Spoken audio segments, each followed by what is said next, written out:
Hi, Dolan. I'm Sarah Porter. You weren't on So the meeting last time. I am the co-founder of the rig with Colby, and I'm at nice. UNC Greensboro. Nice. That's awesome. That's Yeah. wonderful. Nice to meet you. Thank you for being here. Yeah, of course. Yeah. Do you mind sharing just like one or two sentences about the rig? Sure. Yeah. So Colby and Yeah. I started the rig. When did we do this, Colby? 2023? 20, yeah. So it's been 2 years. And so NARST has research interest group, and I can't remember the other ones. There's like three or four of them, four or five of them.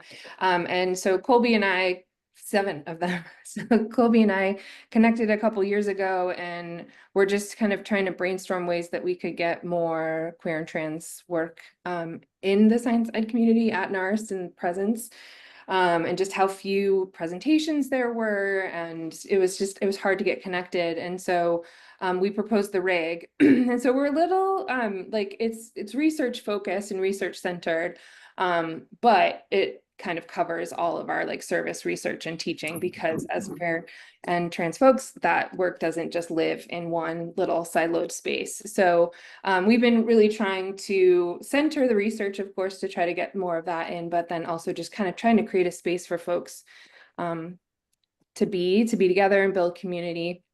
Nice. So yeah, so we're new. This is our first virtual session. Yay! Yay. That's Yep, great. we're That's super awesome. grateful for that. Yeah, so we're growing. I think one of the cool things about our rig is that there are a lot of young or early career scholars, which is really fun to be able to support them and get them going. Yeah. And I think, just amidst all of the kind of like funding crises, this was a space that we wanted to kind of share with folks and let folks know that y'all are around, and make this group more present within NARST too. So, Awesome. Yeah. Thank you. That's okay. really exciting. That's such needed work. Thank you for the work you're doing. Yeah, we're grateful. Thank you for being here. Mm. Hey, Jay. Hey, Ronan. Hi, Charlie. Colin's here too. Get the rig Okay, represented. Nice. I'm going to get us started because I Go for it. think folks are going to trickle in. We had 6 registrants, so we have a couple more folks that may come, but we know how summers are, and we really value Mario, Jay, Dolan, all of your time. So thank you so much for being here. Sarah just introduced the rig, and so I have the distinct pleasure of introducing 3 of my very favorite people in the world, Doctors Jay Garvey, Mario Suarez, and Dr. Dolan, who super congratulations because they're our most recent graduates. So we just cheer for every PhD as they come through. Jay and Mario, I'm going to leave it to you to explain and introduce QTPIE. And I just thank you all so much for being here because it's a challenging time to do the research we all do, but it is twice as important as it was, and it was critical before. So thank you everybody for being who they are and joining us on this beautiful July day. And I just want to real quick before we jump in, just everyone know that this meeting is being recorded for the NARST, and they'll kind of keep it on in their membership stuff. So just so you know. Thanks, Sarah. Thanks, Colby. We're so excited to be here. Could very much use some QT time today. So it's nice to see everyone. Mario, Dolan, and I are going to give a wee little kind of like a presentation just to name a little bit about our work and our intentions and our philosophies and approaches to grant work that centers queer and trans communities. And then most of the time, would just love to like chit chat with friends with love and solidarity. So I hope you'll entertain us going through a few slides, and then we'll stop sharing those slides and just have a good conversation. And Colby and Sarah, I think you have this PowerPoint, so you're welcome to share it with NARST if you want to, though I don't know if there's much rich information. So, okay, that's it. Give me a second. We can for sure send it to the folks who are in this session. We have everyone's contact information, so we'll for sure do that. Fabulous. Sounds great. All right. Can you see my notes or can you just see the slides? We see your notes. Your notes. Can figure this out. Oh, I know. There we go. That's probably right, isn't it? It'd be hilarious if it wasn't. Okay, great. Well, just wanted to express gratitude to Colby and Sara for inviting us. In these few slides, you're going to hear a lot about our intentions, and I thought we could open the space to bring in everyone's voices. And so Mario, Dolan, and I are going to introduce ourselves very briefly with our names and our pronouns if we choose, and our intentions for doing this work. Would love for everyone to share their names and pronouns if they choose, and their intentions for being in this workshop so we can better cater to your needs. So my name is Jay and I use he, him pronouns, and my intention is to build coalitions and express love and solidarity for this work. I'll pass it to Mario.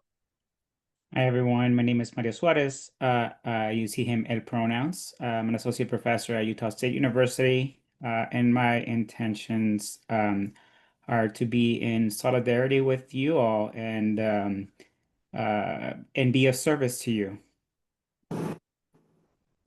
Hey, y'all, my name is And Dolan. Oh, sorry. oh, I was just gonna pass it on to you. Okay, wonderful. Yeah, my name is Dolan. I use they, them pronouns. And Mario and I are both co-PIs with QTPIE, which is awesome. And I'd say my goals are primarily to like resist normativity and resist some of the like business as usual and compliance, to be in solidarity and to build capacity for this work, and also to generate hope, because despair really tries to come for us around this time.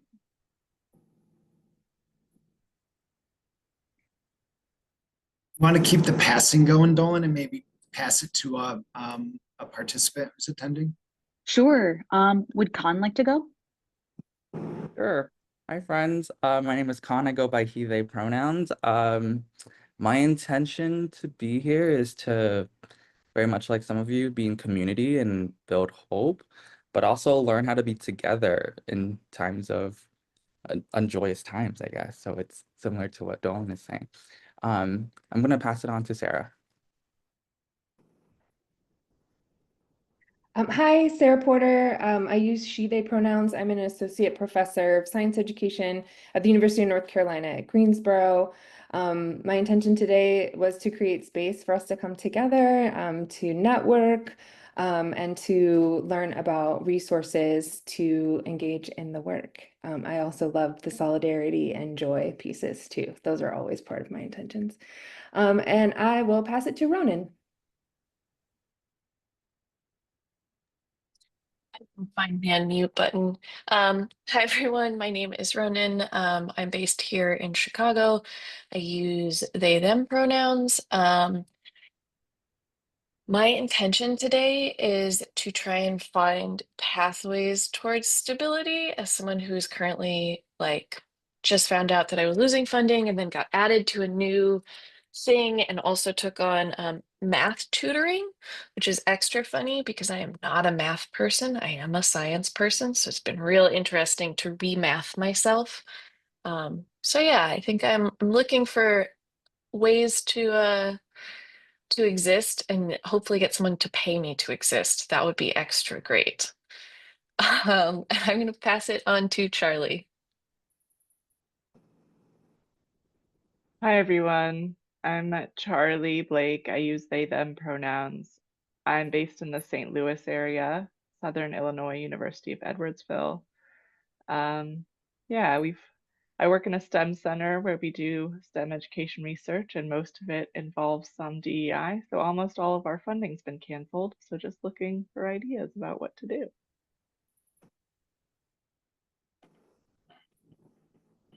Colby, you want to round us off?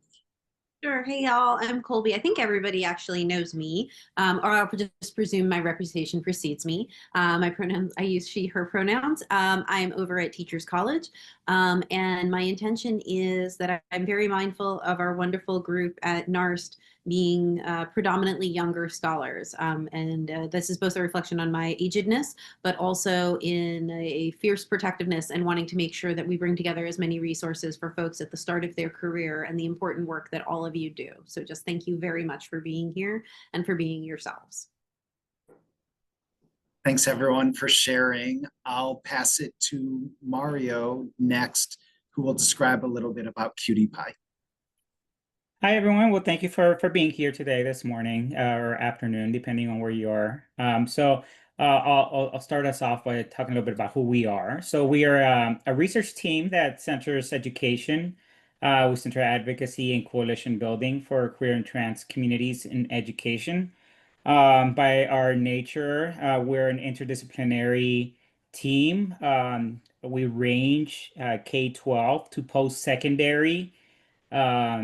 And we come to this work rooted in our own lived experiences, in our community relationships, and we're all committed to justice. The core axis of our work is pursuing liberation intersectionally. We intentionally uplift the aims of racial justice in our work processes and products. And the goals that we have specifically for QTPIE is to educate government officials. We educate professionals, students about policies and practices impacting queer and trans people in education across different levels, so federal, state, institutional levels. We advocate for equitable policies and practices for queer and trans people in education by making key information readily accessible to stakeholders, and we try to build coalitions of educators and community members across different types of institutions, states, to create more inclusive policies and practices for queer and trans people in education. So that's basically in a gist who we are as a network. And I'll pass it on to Dolan. Yeah, so one core way that we strive towards our mission is through offering different opportunity grants for studying queer and trans topics in education. Each summer, we offer a QTPIE Emerging Scholar Grant that addresses the void of quantitative queer and trans scholarship in education. It's about providing opportunity for emerging scholars to collaboratively work with QTPIE to analyze quantitative data on queer and trans high school and college students. And we also have a rotating topical grant that we offer in the fall, and that is about addressing that void of research for specific queer and trans populations and institutional contexts. And the grant funds scholars to work independently or in collaboration with QTPIE, and the topic rotates annually. In the past, we've done the Black Queer Scholarship, the QTPIE at minority serving institutions, and research on that. Also education policy and translational research. And a lot of times we have more than one person that we offer these grants to, whether that means we have mini grants or we're able to offer more funds based on our budget. Could I clarify one mini thing on the Emerging Scholar Grant? So I know not everyone is a quantitative scholar.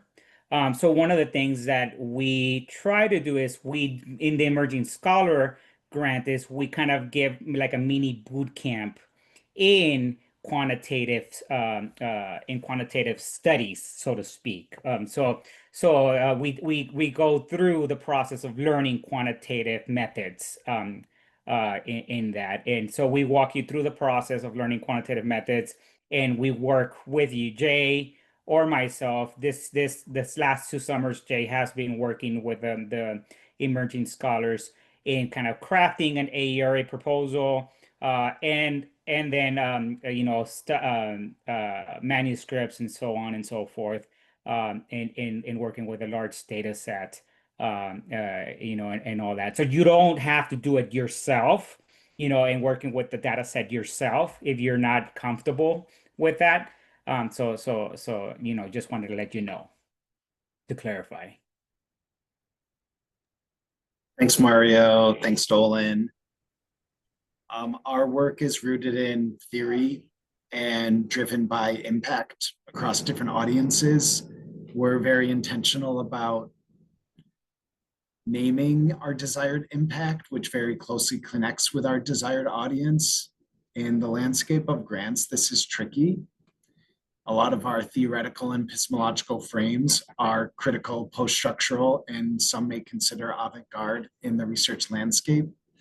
And so we also consider the grant venue as part of our audience in determining how we might flex, for example, a queer of color critique or intersectional feminism as ways of knowing, or something more palatable and mainstream like STEM identity for certain submissions. But the root of it is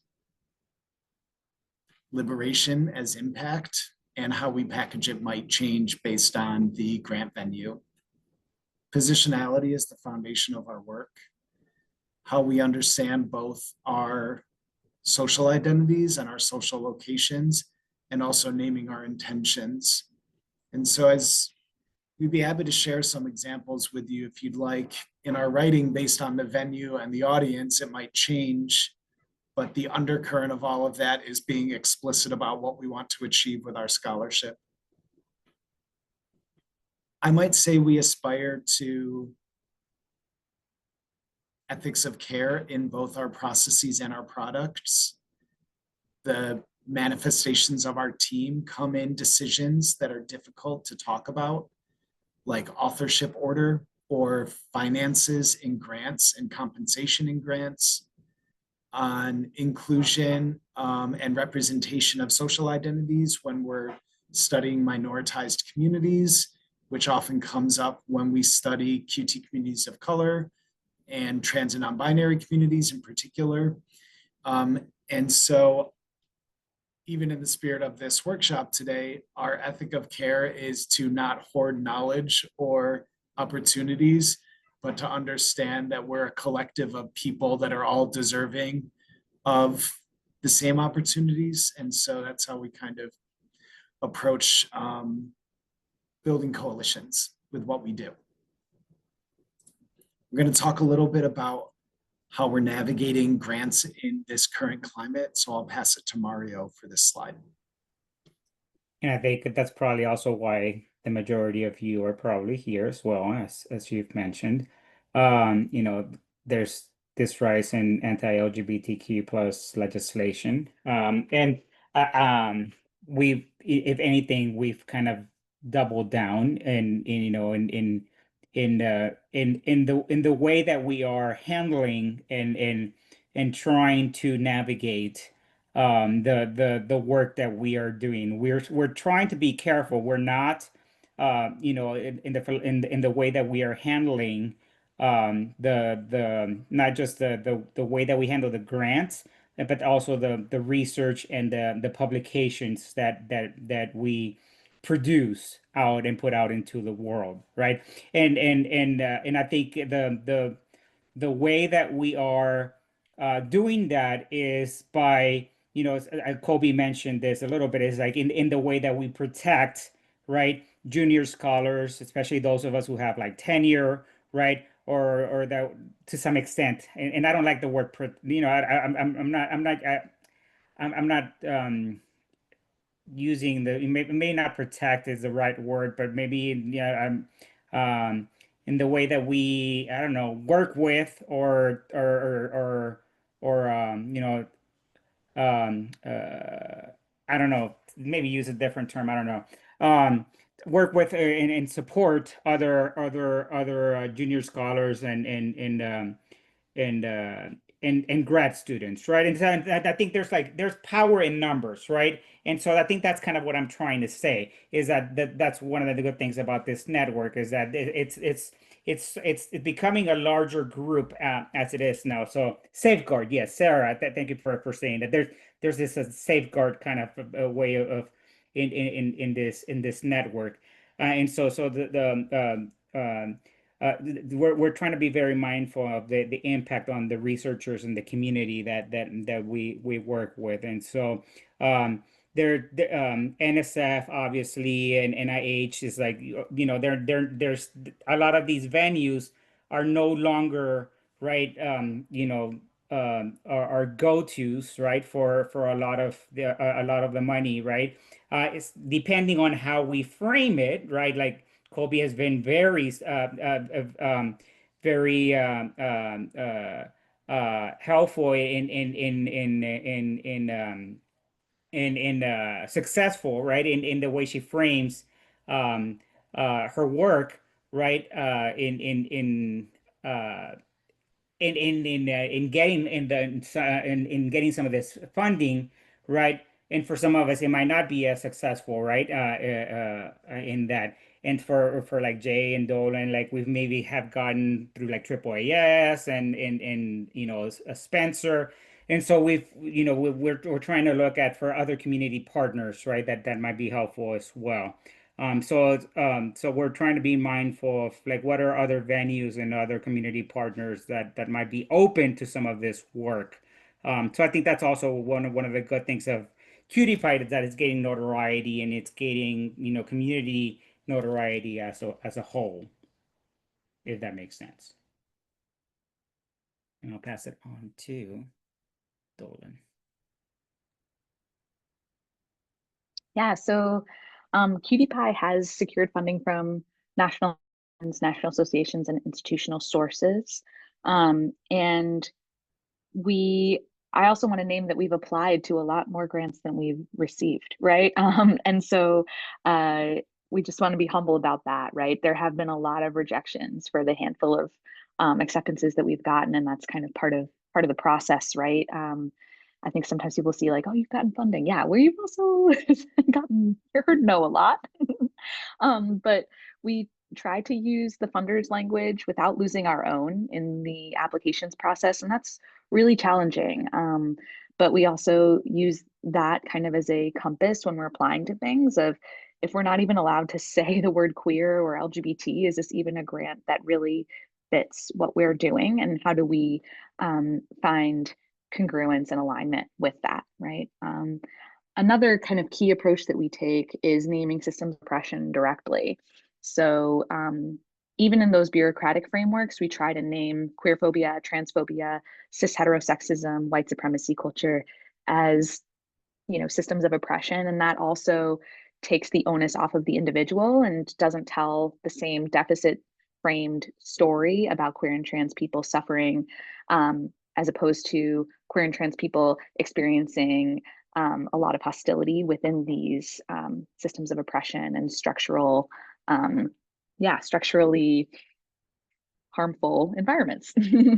And our successes often come from building coalitions and being unapologetically clear about our goals so that our funders understand exactly who we are and we feel like we can be in alignment throughout that process. I'll pass it off to Jay. To follow Dolan's candor, doing this work is emotionally draining and really logistically challenging. And so it is with great purpose that we often talk about building coalitions, because Dolan, Mario, and I lean on each other a lot, and we lean on friends like Colby and others in QTPIE and others in our networks. And we're grateful to have you as part of that coalition as well. What keeps us going in the face of rejections? We think our research has impact in the ways we think and we know, and the material consequences with policies and funding, and that we are inherently worthy of enriching experiences. Resistance for us includes centering community time and relationships, promoting collaborative projects, being explicit about tensions with finances and positional power, and really caring for one another. I also think we don't put all of our chips in the grants basket. And I think that's a privilege that we hold collectively and individually, which has given us opportunity to file amicus briefs for federal proceedings or to focus on building a community of practice that's not going to result in a product, but it's going to result in deeper relationships. And I think we have the gift and the blessing of planting a lot of those seeds. And we have been for a number of years. And as an example, like our major grant with AAAS was a seed, a relationship seed that we planted many years ago. We were later approached by that organization. And so I know that it's easy to say, well, QTPIE has this infrastructure and this, robust thing developed. It took us a long time. And I hope that we can help build up your base of impact so that grants are one of many levers that you can pull for worth and dignity in your career. And also just holding the tension that many of us are in financial precarity because of the void of grants that are happening now, which we know is really complicated. Okay, I'll pass it to Mario to talk about affirmation and solidarity. So one of the things that we hear, we meet usually as a large network, and we know everybody's in different places in their careers. We have a large amount of graduate students in our network. I forget how large the network is. Did I see about 20? 26. Yep. 26. And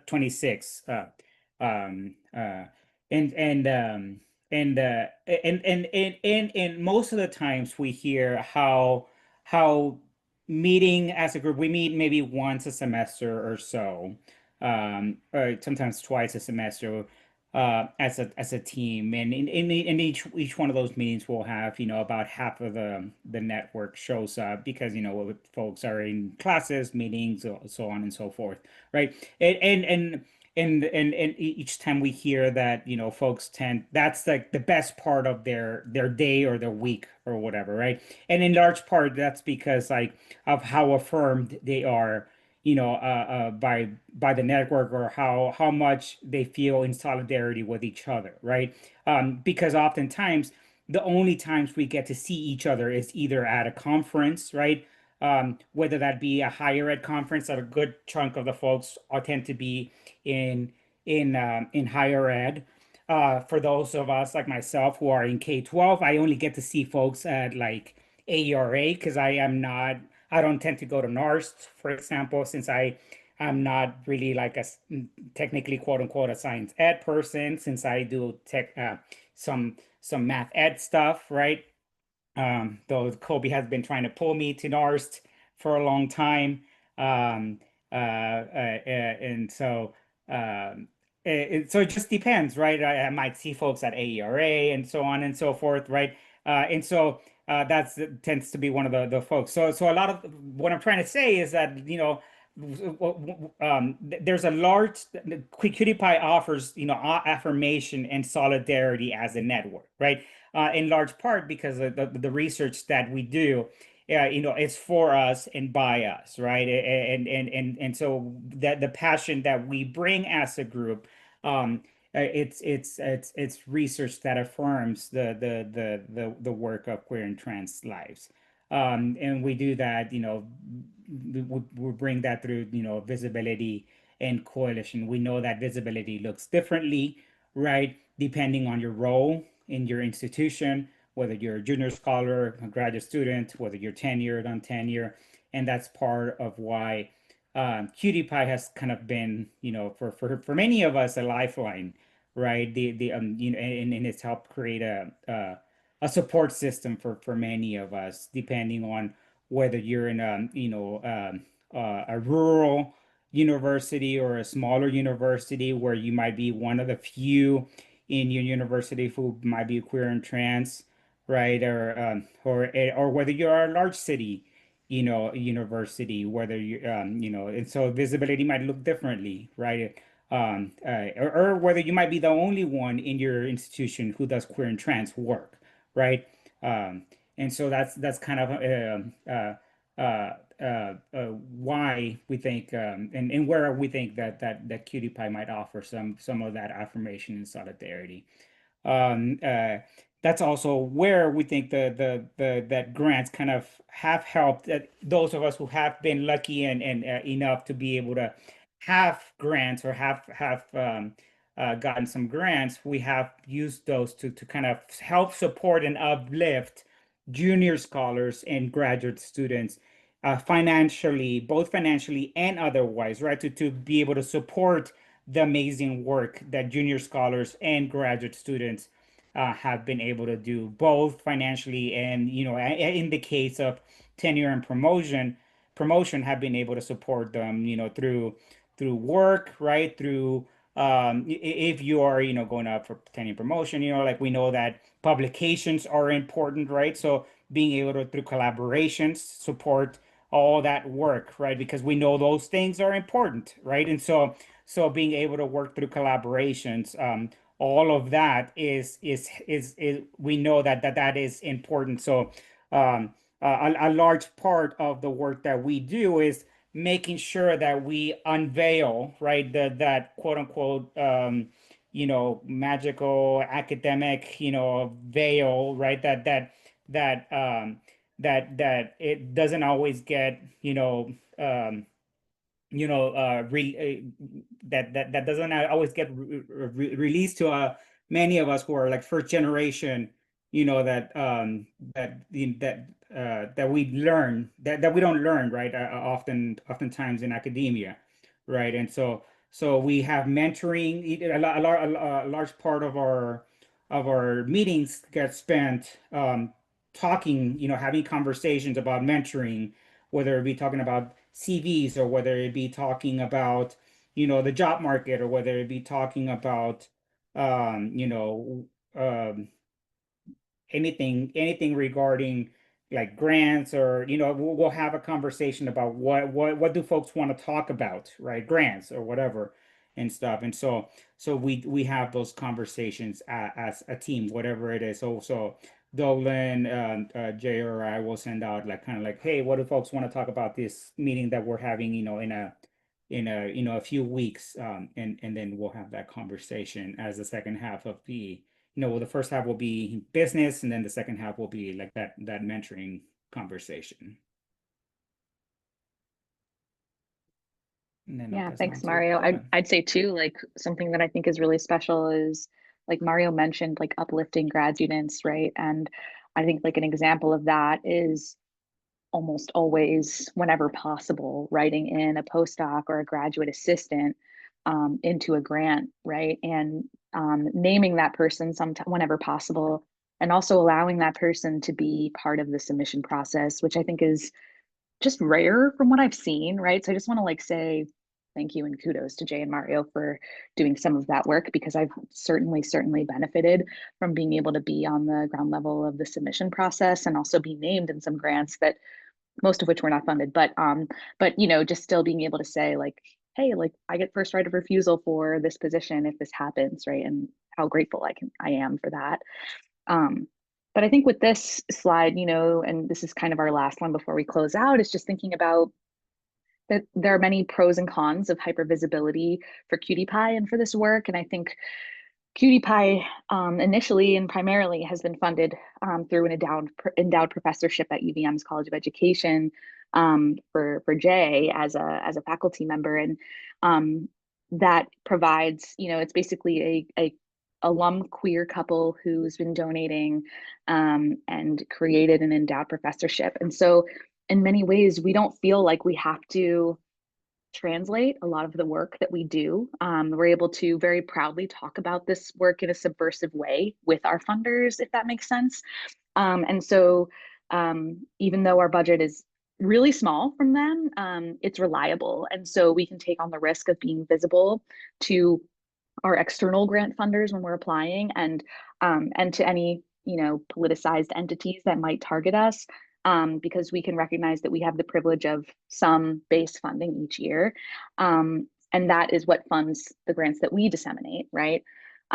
We've applied to NSF grants along with some other foundation grants like Spencer, WT Grant, and some others. And I think what's really cool is it primarily started as Jay and Mario applying as PIs, co-PIs, including me in certain spaces, and then many other folks as well being included in those ways, or other pockets of collaboration across those 26 members.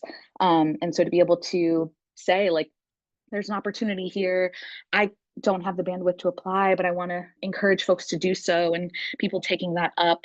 And also, like I said, like Mario was saying, that like kind of opaqueness of what does it mean to apply to a grant, and people having that exposure and experience to understand, oh, wow, like when they're saying budget, they mean this, they mean working with your sponsored programs folks, and oh, this is what those indirect costs look like, and here's how to write that up and write that in, and just all the bureaucracies and complexities and nuances of that, it's just that unwritten, hidden curriculum for folks who are first gen, to just have that exposure at least once, before embarking on it ourselves.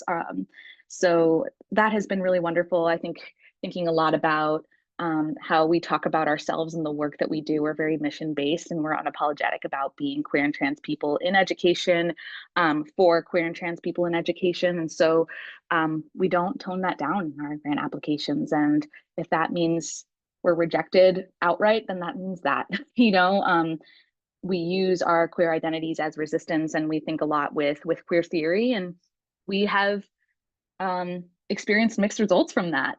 Sometimes applying using queer theory, and then the funder clearly doesn't understand queer theory and rejects us because of their misunderstanding or their lack of knowledge and context around those things. And so it's a choice, right, that we're making with intention about how to be subversive and openly and outwardly and proudly and unapologetically being queer and trans people about this work.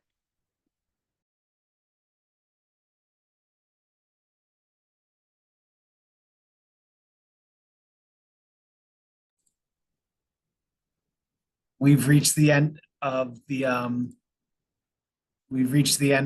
talking at you, and now would love to move into the talking with you phase. We have a question if the conversation doesn't get going, but wanted to just pause and see what questions or comments you'd like to enter in the space. I have a quick question that what Dolan just said emerged in my head. So I'm wondering about the review side, right? Like you can send it in and folks just don't understand queer theory and then it gets rejected. And so thinking about like previously there was an effort to get folks who had EDI expertise and content on NSF panels to help with that review process. Is there anything similar as QTPIE? And I might have missed it. I had to step away for a second, but is there any work on like for Spencer to get folks who kind of have that expertise in their review panels or stuff like that? Or is there a way for us to start doing that kind of work as well? It's funny you ask, because both with Spencer and NSF, the reason I've been tapped is to be the queer person in a space. And so, yeah, like, when there's a queer proposal, because there's like 7 people who are asked to do it. Yeah, I've been tapped to the tricky part is I've been tapped to be the queer like trans like studies person, and then oftentimes I have to say like I have to disclose that I'm like I've already worked with this person, and then oftentimes I have to say I have to disclose that, and then they have to choose somebody else who unfortunately gives them a bad review because they don't know anything about queer and trans studies, right? So I think that's the tricky part, is that we have to get more like a wider range of review people, like of people of people in queer and trans studies, right? That's like the catch-22, is that like we want to work with more people, right? But at the same time, it's like, well, we need a wider range of reviewers Yeah, and that makes expertise. because Because I'm also a quant scholar, and so oftentimes they also need a quant scholar, right? And so it's like a specific niche of like quant people and queer and trans studies. And so I usually have to disclose that, and I'm like, oh, that's a bummer. Yeah, I didn't think of the fact that our networks are so small that we've Mm-hmm. probably worked with those folks. Yeah, thank you. That was I also think that depending on the funding venue determines the tree trunk that I rest on, and I'll explain that briefly. I could have the same project, but if I'm submitting it to NSF in 2025, my tree trunk might be student success and college pathways, as opposed to queer liberation, which is what we submitted in 2018 to NSF. So, like, my intentions, going back to the beginning of this, my intentions didn't change. But I tried to, like, as Dolan mentioned, subversively play the game so it would be more palatable. And it's really, okay, I'm just gonna say something. In the sake of queer and trans solidarity, I feel like queer and trans folks are often the most harsh when reviewing queer and trans grant proposals, because we have high expectations for ourselves, and there might be an insider outsider FOMO or something. And so I've had to remind myself to extend grace, to say, like, it's really complicated to talk about operationalizing gender in a 5-page proposal that has historically focused on cisgender women and access to STEM. You know what I mean? So, like, this is a call in for myself that hopefully resonates with you all, that, like, we can be, as a community, our harshest critics with grants and manuscripts. And I'm going to piggyback on that, Jay, and say the other side of that is also we should be critical, and we should not accept subpar scholarship for publication. Grants, I think there's a process that we go through. But I think, one of the things I can say as an editor is, something comes in on queer and trans studies, and I'm like, ooh, and I'm so excited. And then it's like what I did on my summer vacation, which is very hard to justify to the audiences in a scholarly fashion. And so I would also just say we are much better served to publish greater impact work less frequently, with greater scholarly standards than we will be as a field. So that's my hot take as the official two of the world. I appreciate that. I think, like, something I've learned a lot from Jay and Mario, because they've been like mentors to me, is thinking a lot about something I just didn't really do much before QTPIE for myself, was thinking about my audience and my impact and, like, as early as possible. Because I like to do research to do research. I'm like, I care about radical hope. I care about utopia. I care about all these cool, like, freedom dreams and, like, all this stuff. And then it's like, Jay's like, but who should care about this, and why, and who are you speaking to, and what impact do you want to have? And I'm like, sometimes it's impactful to just talk about better worlds and futures, right? And that is true. And I think with grants, the audiences is really complicated, right? We're thinking about who are our reviewers, and then we're thinking what foundation are they representing, or what agency, and then we're thinking, yeah, but who are our stakeholders, what will the implications be? And then we're thinking, what kind of impact do we want to have? So that might be changing policy, or it might be improving student outcomes, or it might be improving the way that data is gathered and measured, right? And so there's just so many ways to peel that back. And I've written grants before where I'm like, this is what I care about, like just like singing karaoke into a microphone, just like, I don't care. And then there are times where I'm like, oh, I really need to, I need to rework this so that when anyone else reads this, they care, right? And I don't think that's like necessarily a queer and trans phenomenon. I think that's a broad phenomenon, right, around grant writing. But I think especially with being part of QTPIE, like I'm so used to people being like, no, I get it, like queer and trans vibes, queer and trans liberation, let's go.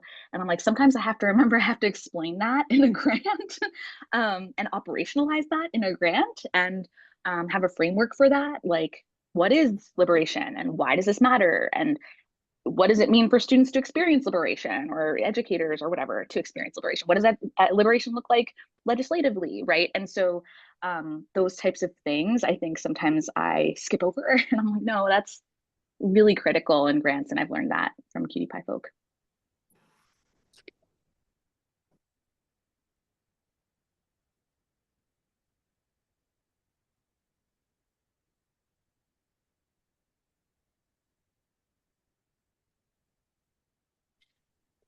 So I have a question that I think maybe relates to some of what I think you were talking about, Jay, with this, like, how do we subversively get funding by like not mentioning something that we're absolutely gonna do?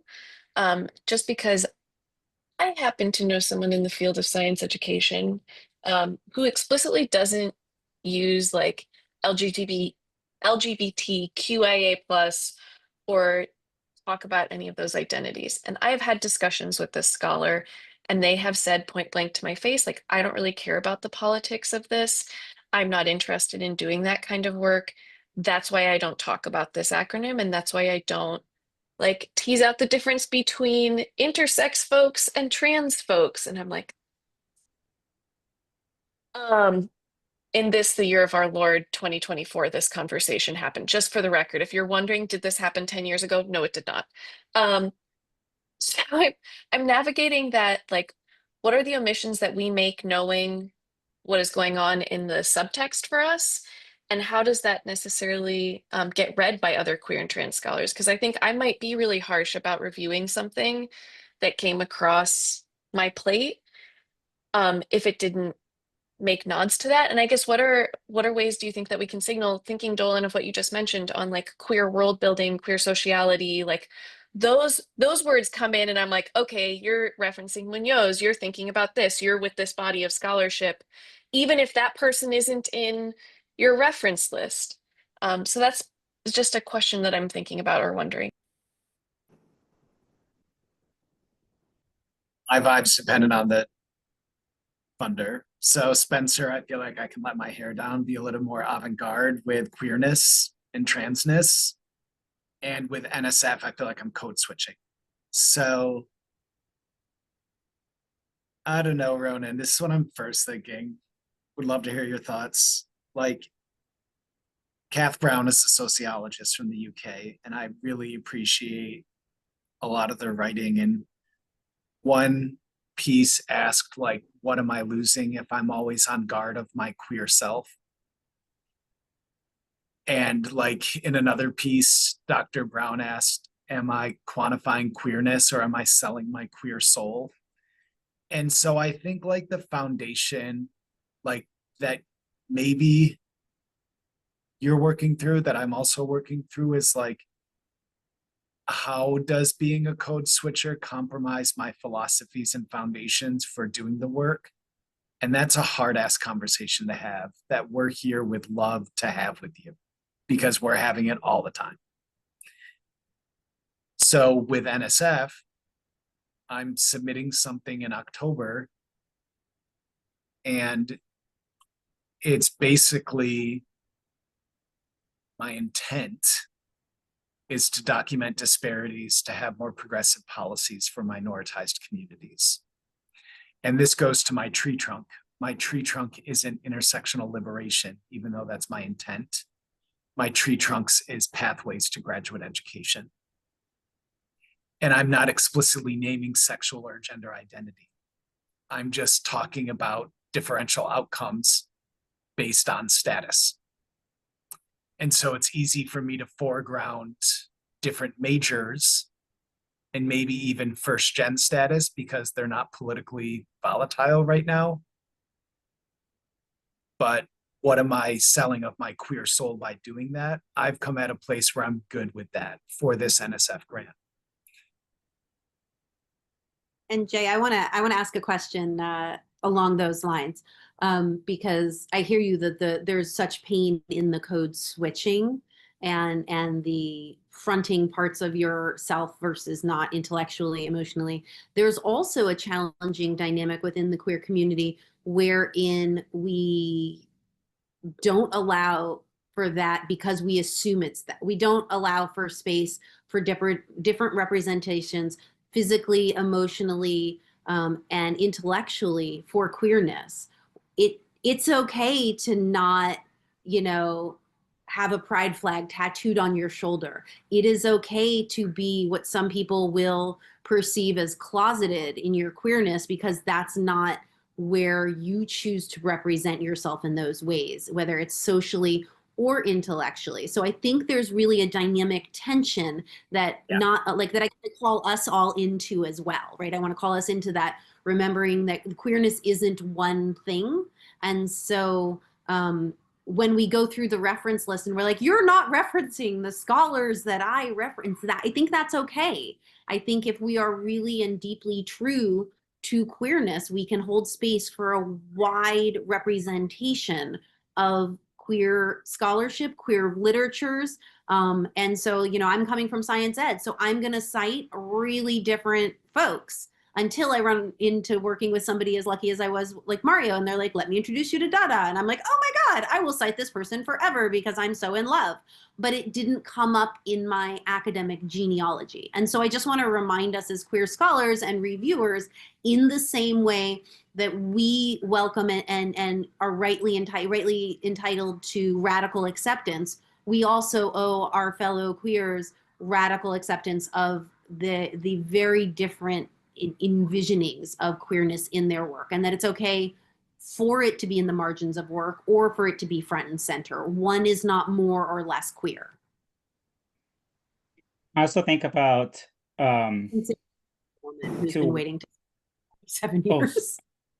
I also think about to what extent is the work that I am going to be doing going to cause harm, right? Like I'm thinking about it like in IRB terms, right? Like I'm now in like the IRB board for my institution, right? So to what extent it's going to cause harm, like right, either real physical harm or like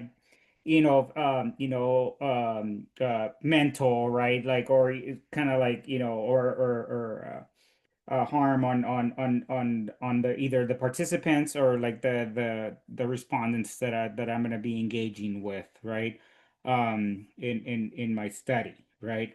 And if we think about the history, right, of working with queer and trans individuals, right? Like there's a huge history of like real harms, like right. There's a really amazing piece that Harper Keenan wrote that came out in Ed Researcher. I want to say 2022, 3, 4, 5. I forgot the year. That came in the Trans Studies in K-12 Education special issue a couple years back that Harper Keenan wrote. So I highly recommend that if you haven't read that one. And then him and I co-authored in our a book chapter for the Trans Studies in K-12 Education book as well. That I'm happy to send to you if you just shoot me an email, and I'm happy to send you that chapter as well. But in there, like he kind of documents like the history of of harms on queer and trans people, and then in the book chapter we kind of outline what are some kind of not guidelines. We don't like we didn't want to call them guidelines, but a couple of things that we can kind of like look for and kind of like maybe some principles that we can kind of, you know, maybe abide by as researchers, as we kind of think about, you know, as we kind of move forward in either in grant work, you know, or research and stuff that we move forward in. That's kind of what I think a lot about, is like, you know, is the work that we're doing, you know, either when I'm reviewing, what are some like red flags, so to speak, right? They're like some reviewing, like that I'm thinking about um, uh, in that that I think about a lot. Uh, uh, and I point them out. I was like, hey, this is a major red flag. Like, you know, you might want to think about. And that's if I'm reviewing a paper, I'm like, hey, this is a major red flag, or like this is a major and if it's something that's fixable, I'm like, I'll try to work with that reviewer, especially if it's a manuscript, right? But if it's a major red flag in, you know, in a study, like this is not fixable. Like you know, it's just a major reflection. But if it's something that's like, okay, that's fixable, like I'll try to work with that reviewer or with that author, right? And give them a humane review. Thanks, Mario. It's 12:58, which is wild. I wanted to close and then pass it to Colby and Sara to round us out. Our mission is to advocate, and build coalitions. And so what does that mean in terms of supporting you all in the grant landscape? Well, it might mean providing our unfiltered insights about the hidden curriculum that Dolan mentioned about grants. We're here to be a peer review, to check your grants at any phase in the writing process. We're happy to meet with you to ideate about grant venues and potential projects and what we think might be good venues for you to consider, whether together as a group or individually. We're happy to do that. We're very happy to educate other people about queer and trans frames and research. If that is me sending a kind email to a research supervisor or your department chair or someone, happy to serve in that capacity. We're happy to tap our power networks, people who have positional power in foundations, people who have money, to see how we can have open the access door for you to make it these possibilities greater. And perhaps, you know, if you're interested in a research topic, you can reach out to us and say, this is what I'm interested in. Are there others who are exploring these ideas? And we can do a little matchmaking to see if there's others who would want to submit a grant collectively. Many other ways that we can support you. I'll pass it to Colby and Sara to close this out.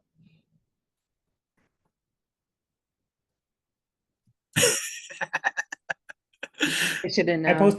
posted our website if you all want to check it out, and it has our emails and everything on it too. Great. Well, just huge thanks and gratitude for our presenters today. We appreciate our inaugural virtual webinar for the LGBTQ plus NARST rig. Folks, we will send out the PowerPoint presentation as we said in the beginning, and just look for some follow-up emails for us. We are going to be organizing some special sessions for NARST next year, but just keep an eye out. Thank you again so much, and please do reach out and connect with our gracious hosts. So thank you so much, and we'll see you soon. Thanks all. Everybody. Nice to connect with you all. I think Bye, Colby just friends. jumped. Colby Bye, just y'all. jumped. Thanks, Ronan. Bye. Great to meet you. Back-to-back meetings. Thanks, y'all. Take Bye, care. y'all. Take care. Bye. Bye.